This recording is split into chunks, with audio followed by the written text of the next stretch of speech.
Most peach growers are sitting in their orchards right now, staring at a tree full of leaves and almost no fruit, and they have no idea that a single cup of the right thing applied at the right time could completely change everything. If you've been feeding your peach tree the same way season after season and getting the same disappointing results, this video is going to stop that cycle today. If you want serious, practical peach growing tips every single week, the kind of tips that actually come from the field, not from a textbook, make sure you hit that subscribe button right now and turn on notifications. We grow peaches here, we talk peaches here, and we share everything we learn so you don't have to make the same expensive mistakes we did. In this video, I'm going to show you exactly what that 1 cup is, why it works at a biological level, and how to apply it properly so your peach tree starts pushing fruit like you've never seen before.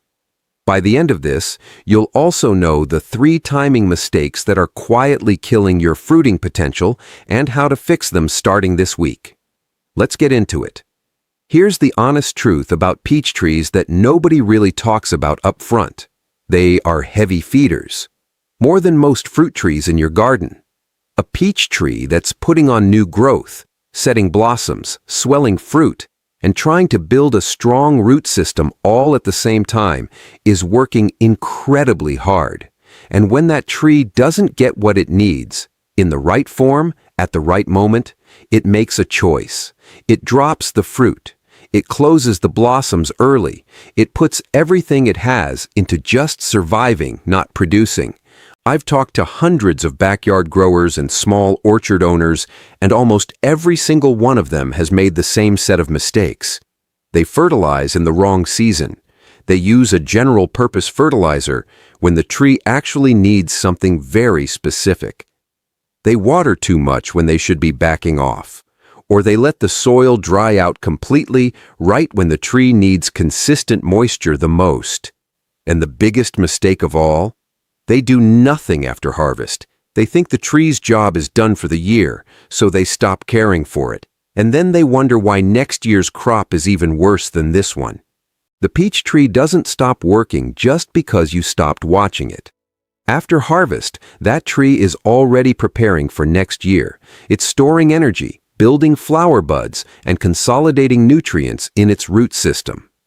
What you do, or don't do, in those weeks after the last peach drops off the tree will directly determine how many peaches you get in the next season. Most growers miss this window entirely. Now let me explain why this happens from a biological standpoint, because once you understand what's actually going on inside the tree, you'll never look at your orchard the same way again. Peach trees, like all fruiting trees, operate on a nutrient cycling system. They pull minerals and compounds from the soil, process them through their root system, and distribute them throughout the tree based on demand. During the fruiting period, the highest demand zones are the fruit themselves. The tree will literally pull nutrients out of its own leaves to feed a developing peach. That's why you sometimes see yellowing leaves mid-season on a heavily fruiting tree.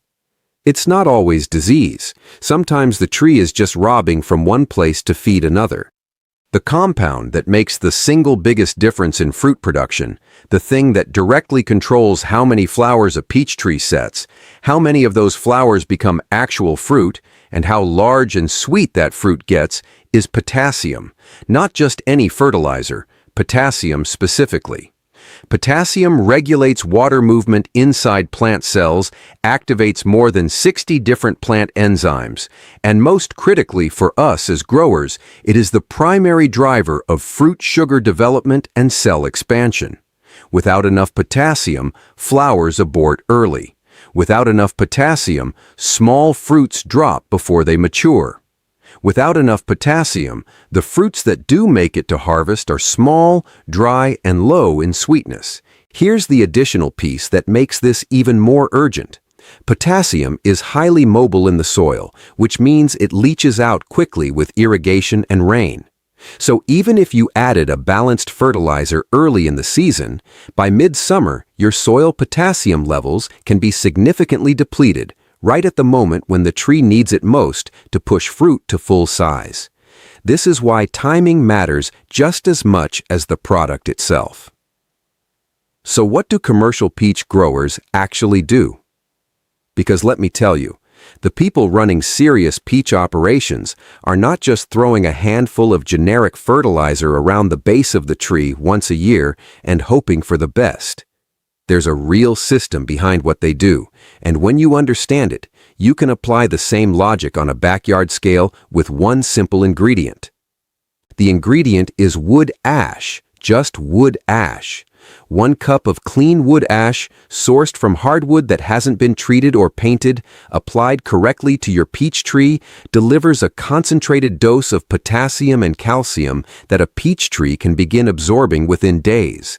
It also slightly raises soil pH, which in acidic soils opens up nutrient availability significantly. And the best part, it's free or nearly free if you have a fireplace, a wood stove, or access to a neighbor who does. Here is exactly how experienced growers apply this, step by step. Step 1. Test your soil first if you haven't done it in the past year. You don't want to add potassium to a soil that's already at the right level because excess potassium can block calcium and magnesium uptake and create a new set of problems. A simple soil test kit from any garden center will tell you what you're working with. Most backyard peach growers, especially those in areas with regular rainfall, will show low to moderate potassium, which means wood ash is exactly what they need. Step 2. Apply wood ash after the soil is moist, never to dry soil. If you haven't had rain, water your tree the day before. This is critical. Dry soil doesn't absorb the compounds in wood ash effectively, and applying ash to dry, alkaline soil can temporarily spike the pH in ways that lock out nutrients rather than releasing them.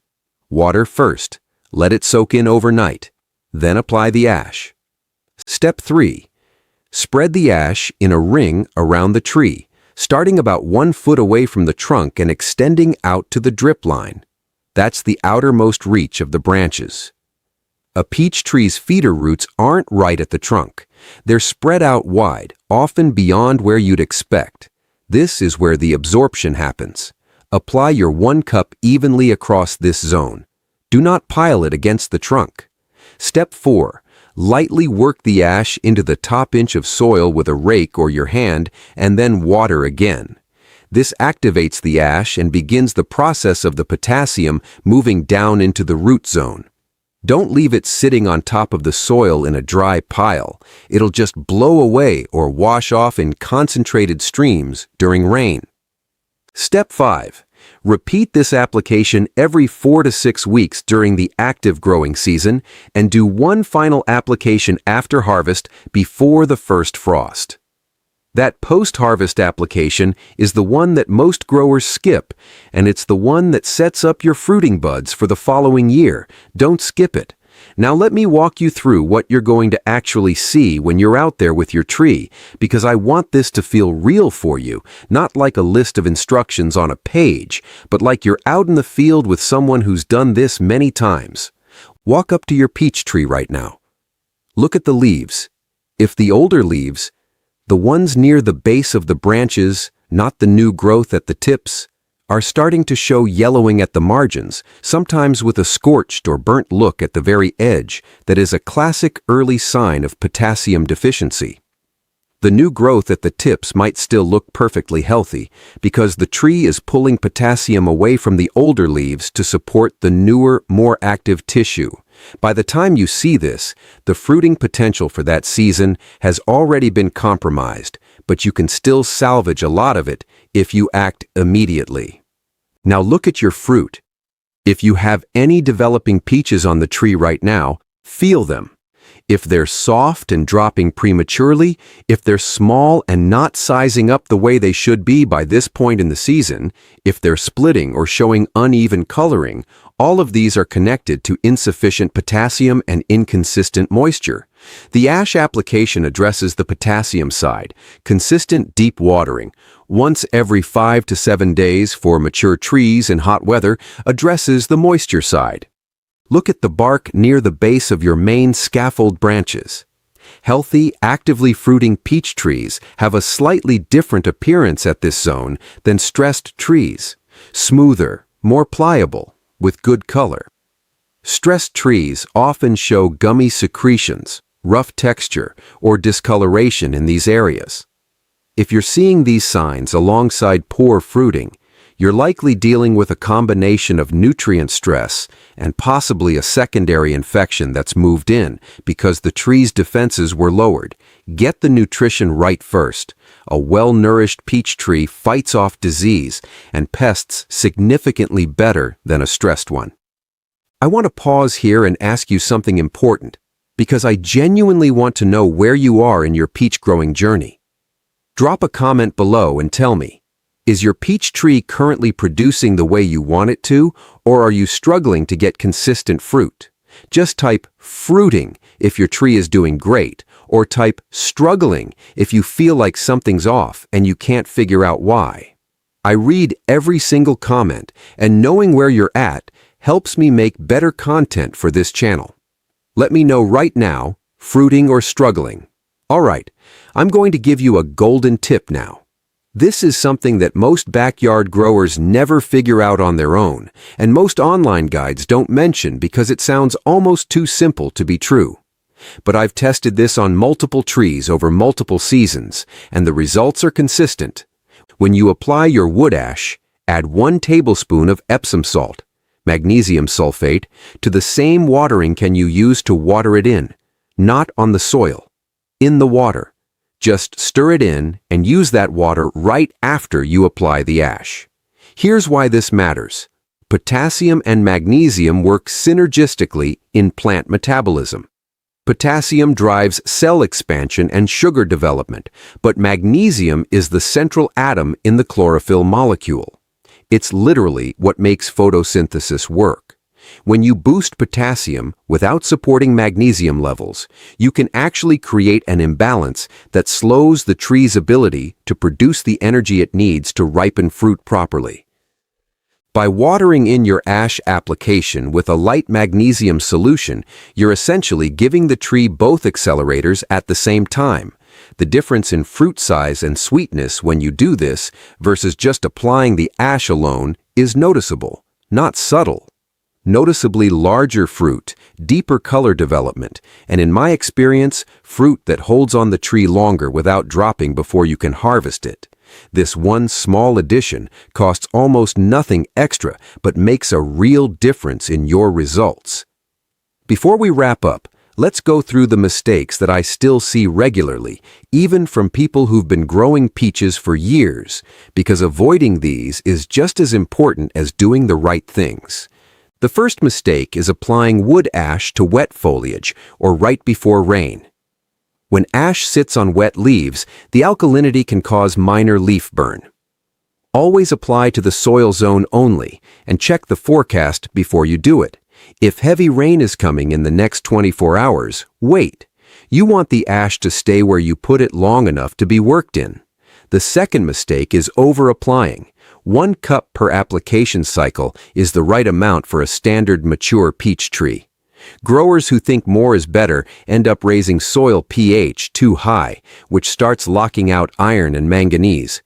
And then they're dealing with yellowing leaves from a completely different deficiency, wondering why their tree looks worse after they tried to help it. More is not better with ash. 1 cup, consistently applied, on schedule, is the approach that works.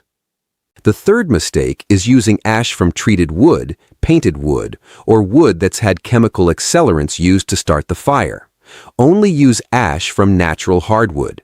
Softwood ash from pine, fir, cedar is lower in potassium and can introduce compounds that aren't ideal for soil health.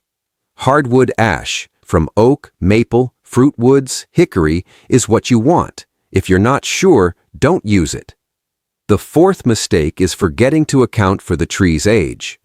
A young peach tree, under 3 years old, is still developing its root architecture. You can apply ash to young trees, but use half the amount and focus most of your effort on building good soil structure and ensuring consistent moisture. Young trees need foundation more than they need fruiting stimulation. Save the full program for trees that are already established and should be producing but aren't hitting their potential.